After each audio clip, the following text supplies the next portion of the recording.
पश्चिम बंगाल से विवाद की खबरें आना बंद नहीं हो रही हैं। और अभी भी बताएं, ममता बनर्जी जब ये कह रही हैं कि चुनाव के बाद कोई हिंसा नहीं हुई, अभी बीजेपी के 2 कार्यकर्ताओं की हत्या की फिर से खबर आई है जो बहुत चिंताजनक है। अभी तक केंद्र ने 3 करोड़ 14 लाख वैक्सीन लगभग दी है पश्चिम बंगाल को, लेकिन उस 3 करोड़ वैक्सीन में से अभी तक 30 लाख वैक्सीन पश्चिम बंगाल में लगी ही नहीं है। यह खिलवाड़ हो रहा है पश्चिम बंगाल में। क्यों वैक्सीन नहीं लगी, इस पर केंद्र संज्ञान ले। और इनसे पश्चिम बंगाल संभल नहीं रहा, त्रिपुरा में राजनीति करने के लिए पहुंच जाते हैं इनके जो भतीजा है अभिषेक बनर्जी, और उनको वहां विरोध का सामना करना पड़ता है। हिंदुओं को टारगेट करना, हिंदुओं के घर जला देना, हिंदुओं के साथ बलात्कार बच्चियों के साथ करना और रोहिंग्याओं को बसाना। आपको बताएं, जो दिलीप घोष हैं वो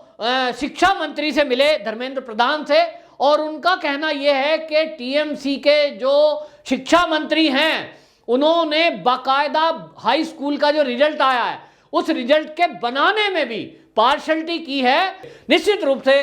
टीएमसी बाज नहीं आ रही है कि वो बच्चों के साथ भी राजनीति कर रही है। नमस्कार, मैं हूं पवन त्यागी। पश्चिम बंगाल से विवाद की खबरें आना बंद नहीं हो रही हैं। और अभी भी बताएं, ममता बनर्जी जब ये कह रही हैं कि चुनाव के बाद कोई हिंसा नहीं हुई, अभी बीजेपी के 2 कार्यकर्ताओं की हत्या की फिर से खबर आई है जो बहुत चिंताजनक है। और इस सारी हिंसा को लेकर आपको बताएं, कलकत्ता हाई कोर्ट ने बाकायदा एक एनएचआरसी की टीम गठित की थी और उस टीम ने पूरे क्षेत्र में जहां जहां हिंसा हुई थी उन लोगों से मिलकर एक रिपोर्ट तैयार की थी और वो रिपोर्ट कोर्ट में सबमिट की थी, जिस रिपोर्ट के जो सूत्रों के हवाले से लीक हुआ था और उसमें कहा था कि कुछ टीएमसी के विधायक और मंत्रियों के भी नाम उसके अंदर हैं, ऐसे आइडिया लोगों ने लगाया था। हालांकि उस पर फैसला कलकत्ता हाई कोर्ट ने सुरक्षित रखा है, लेकिन वहां सुनवाई के दौरान सॉलिसिटर जनरल ने इतना तक कहा कि वो जो एनएचआरसी की रिपोर्ट सबमिट हुई है उसमें यह कहा गया कि सीबीआई को यह केस दिया जाए। अभी इस पर विवाद थमा ही नहीं था, दूसरा विवाद आया है वैक्सीन को लेकर। आपको बताएं, वैक्सीन को लेकर दिलीप घोष जो कि भारतीय जनता पार्टी के वहां प्रदेश अध्यक्ष हैं पश्चिम बंगाल के, वो केंद्रीय स्वास्थ्य मंत्री मनसुख मंडाविया और जो शिक्षा मंत्री धर्मेंद्र प्रधान, उनसे आकर दिल्ली में मिले और उन्होंने शिकायत की है कि जो वैक्सीनेशन का प्रोग्राम हो रहा है उसमें घपलेबाजी हो रही है और नकली कैंप लगाकर, यानी लोगों को नकली वैक्सीन लगाई जा रही है। राज्य सरकार अनियमितता कर रही है और बाकायदा उसके पैसे वसूले जा रहे हैं। जो वैक्सीन लग रही है, टीएमसी के कार्यकर्ता उसकी एक पर्ची बनाते हैं और सरकारी अधिकारी, यानी जो स्वास्थ्य विभाग के अधिकारी कर्मचारी हैं, वो टीएमसी के कार्यकर्ताओं की पर्ची देखकर ही वैक्सीन लगा रहे हैं और टीएमसी के कार्यकर्ता पैसा वसूल रहे हैं आम जनता से। एक तरफ उन्होंने कंप्लेंट करते हुए कहा कि अभी तक केंद्र ने 3 करोड़ 14 लाख वैक्सीन लगभग दी है पश्चिम बंगाल को, जो फ्री वैक्सीनेशन प्रोग्राम के तहत दी गई हैं, लेकिन उस 3 करोड़ वैक्सीन में से अभी तक 30 लाख वैक्सीन पश्चिम बंगाल में लगी ही नहीं है, उपयोग में नहीं आई हैं। सवाल उठ रहा है कि वो 30 लाख वैक्सीन अभी स्टोर में रखी हैं, लोगों को नहीं लगी हैं। दूसरी तरफ पश्चिम बंगाल की हालत यह है कि लोग लंबी लंबी लाइन लगाते हैं, उनको वैक्सीन नहीं लग रही है, टीएमसी के लोग पैसा वसूल रहे हैं, वो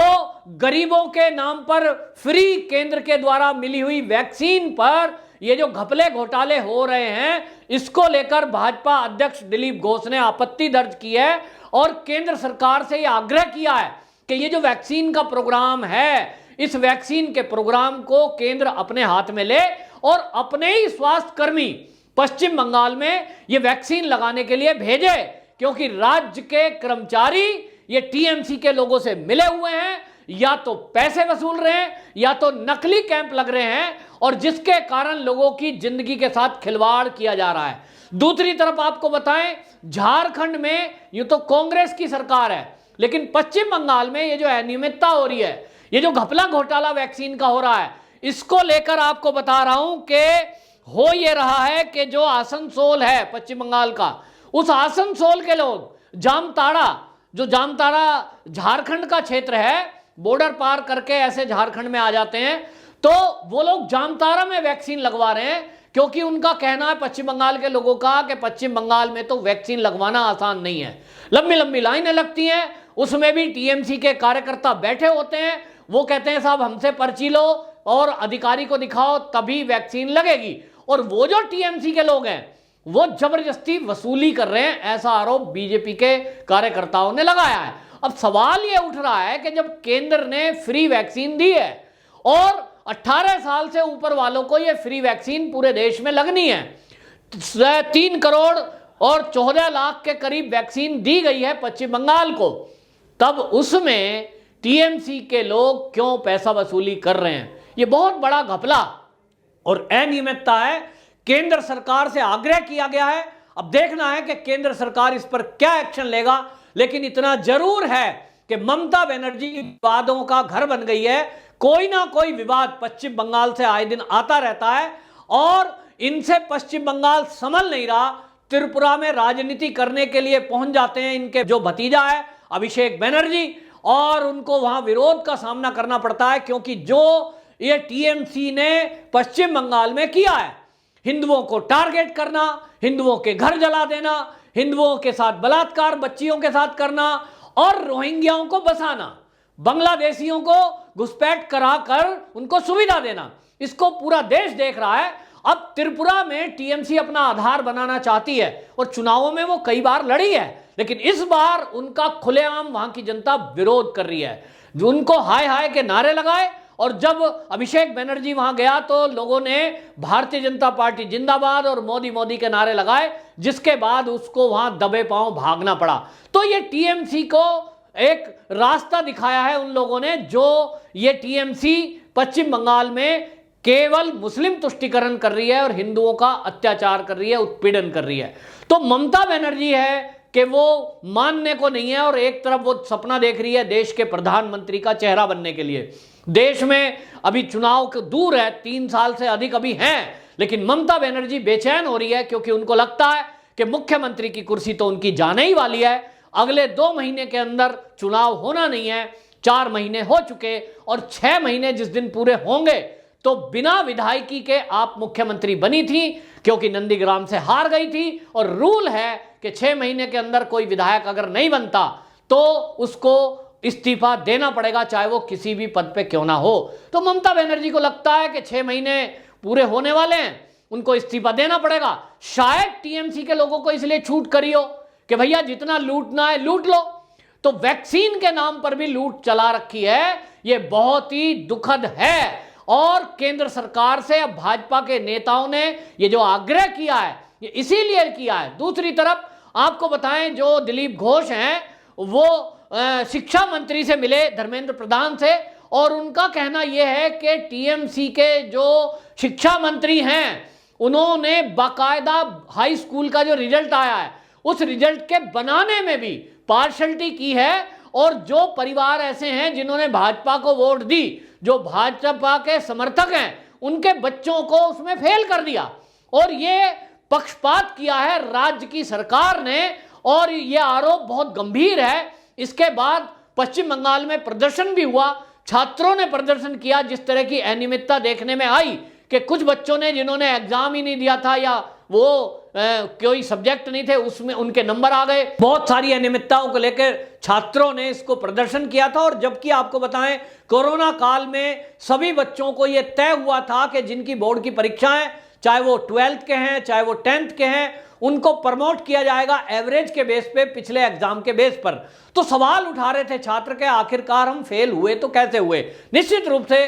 टीएमसी बाज नहीं आ रही है कि वो बच्चों के साथ भी राजनीति कर रही है, और इसलिए टीएमसी का विरोध अब वहां के बच्चे भी कर रहे हैं पश्चिम बंगाल के। इसको लेकर बाकायदा पूरे राज्य में टीएमसी के विरुद्ध छात्रों ने, बच्चों ने प्रदर्शन किए, जिसके बाद सरकार को अपने फैसले पर विचार करने के लिए अपना रोल बैक करना पड़ा और फिर बाद में घोषणा करनी पड़ी कि देखो हम इस रिजल्ट को दोबारा से घोषित करेंगे और दोबारा से देखेंगे। तो केंद्र सरकार अभी उस पर संज्ञान लेगी, लेकिन इसके पहले ये निश्चित रूप से पश्चिम बंगाल में जो चल रहा है, अभी हिंसा रुकने का नाम नहीं ले रही है, घपले घोटाले लगातार हो रहे हैं और इस पर कलकत्ता हाई कोर्ट तल्ख है। जस्टिस बिंदल की अध्यक्षता वाली जो खंडपीठ है, वो 5 न्यायाधीशों की खंडपीठ ने अपना फैसला अभी सुरक्षित रखा है दंगों को लेकर, जिसमें एनएचआरसी ने अपनी रिपोर्ट पेश की है। एनएचआरसी बाकायदा अपनी 50 पन्नों की रिपोर्ट सबमिट कर चुकी है, जिसमें उन्होंने जो महिलाओं के साथ रेप हुए, जो घर जलाए गए, लोगों के घर लूटे गए, और उसमें पुलिस ने किस प्रकार की अनियमितता की, किस तरह से पुलिस ने एफआईआर दर्ज नहीं की, लोगों को राहत देने के बजाय ऐसी शिकायतें मिली थी एनएचआरसी को कि लोगों को पुलिस ने डराया और धमकाया, उनको एफआईआर करने के बजाय एफआईआर ना करने की तरफ डराने धमकाने का काम किया। यानी टीएमसी के गुंडों के साथ वहां की पुलिस मिल गई, जिसके कारण लोग डरे हुए हैं, जिनके साथ हिंसा हुई, जिनके साथ दंगे हुए। अब वो लोग ये चाहते हैं कि सीबीआई इस पूरे मामले की जांच करेगी, तभी उनके साथ न्याय हो पाएगा। और अल्पसंख्यक आयोग के जो सदस्य हैं, जब वो पश्चिम बंगाल में गए थे तो उन्होंने तो बाकायदा उनके आंखों के सामने केंद्रीय सुरक्षा बलों पे हमला हुआ, उनके ऊपर हमला हुआ, तो उन्होंने तो अपनी टिप्पणी में लिखा था कि यहां पर जब तक केंद्रीय सुरक्षा बलों की तैनाती नहीं की जाएगी, तब तक यहां के लोगों के साथ न्याय नहीं हो सकता, उनको न्याय नहीं मिल सकता जिनके साथ हिंसा हुई है, जिन बच्चियों के साथ बलात्कार हुए हैं। उन्होंने आग्रह किया था कि यदि पश्चिम बंगाल की पुलिस को ही जांच दोगे तो वो किसी भी तरह से न्याय नहीं करेगी, क्योंकि पुलिस भारी दबाव में है टीएमसी के नेताओं के, टीएमसी के कार्यकर्ताओं के, और इसलिए टीएमसी के कार्यकर्ताओं के विरुद्ध वहां की पुलिस कोई एक्शन नहीं ले रही है। कई मामलों में अगर आपने कोर्ट के जरिए एफआईआर किन लोगों ने करा भी दी है, उस पर पुलिस खाना पूर्ति कर रही है, हल्की फुल्की धाराओं में केस दर्ज करके, और तुरंत जमानत दे रही है। दोषी को पकड़ के लाते हैं, अगले ही पल वो जमानत पे छूट जा रहा है, फिर से वो फिर मोहल्ले में दिखाई देता है और लोगों को धमकाता है कि देखा तुमने मेरा कुछ बिगाड़ लिया, ये लो जी मैं 2 घंटे में छूट के आ गया हूं। और इस तरह के काम जब हो रहे हैं तो लोग डरे हुए हैं कि जिन गुंडों के खिलाफ वो एफआईआर करा रहे हैं, अभी तो केस चलेगा, पता नहीं कितना लंबा चलेगा, कोर्ट में क्या होता है। और इस बीच में ये जो डराना धमकाने का खेल चल रहा है, जिसमें पुलिस भी मिली हुई है, ऐसे में निष्पक्ष तौर पर उनकी सुनवाई हो पाएगी, ये बहुत शंका बनी हुई है। और इसलिए आपको बताएं, बीजेपी के कार्यकर्ताओं ने और ये भी आग्रह किया था, एनएचआरसी ने भी कहा कि अच्छा हो कि ये जो केस हैं पश्चिम बंगाल में जो भी हिंसा हुई है, इन केसों को पश्चिम बंगाल के अलावा किसी अन्य राज्य में सुनवाई हो, क्योंकि हमने देखा था कि बहुत सारे ऐसे लोग जिनके साथ हिंसा हुई, जिनको मारा पीटा गया या रेप हुए, वो लोग अपना घर छोड़कर पश्चिम बंगाल से और आसाम में चले गए थे। आज भी आसाम के टेंट में वो रह रहे हैं, उनके पुनर्वास के लिए ममता बनर्जी ने कुछ नहीं किया। तो उन लोगों का कहना है कि हम अपने घर कैसे जाएं, क्योंकि हम सुरक्षित नहीं हैं। टीएमसी के वो गुंडे वहीं गली मोहल्ले में फिर मौजूद हैं, पुलिस ने पकड़ा, छोड़ दिए, और बहुत सारे मामलों में तो पकड़े ही नहीं। केवल जो एनएचआरसी की रिपोर्ट है उसमें कहा गया कि केवल 5-7% ही एफआईआर हुई हैं, यानी 95% से ऊपर केस की एफआईआर हुई ही नहीं है। वो डायरेक्ट या तो राज्यपाल जी को दी गई लोगों के द्वारा, या वो एनएचआरसी की टीम को दी गई, या महिला आयोग को वो शिकायतें सौंपी गई हैं, जिस पर अब कोर्ट को फैसला लेना है। और इधर ये वैक्सीन का जो घोटाला है, ये बहुत गंभीर है। ऐसे में जब ये कहा जा रहा है कि तीसरी लहर आने वाली है और वैक्सीन ही उससे बचा सकता है, ऐसे में ममता बनर्जी सरकार द्वारा 30 लाख वैक्सीन का ना लगना, यानी 30 लाख लोगों की जान से ये खिलवाड़ हो रहा है पश्चिम बंगाल में। क्यों वैक्सीन नहीं लगी, इस पर केंद्र संज्ञान ले, और लोग कह रहे हैं कि सुप्रीम कोर्ट इस पर संज्ञान ले। जो supreme court day by day सुनवाई करके केंद्र को धमका रहा था कि हम फैसला लेंगे, हम कार्रवाई करेंगे, वो सुप्रीम कोर्ट पश्चिम बंगाल की इस वैक्सीन की कुव्यवस्था पर मौन क्यों है, लोग ये भी सवाल पूछ रहे हैं। वंदे मातरम।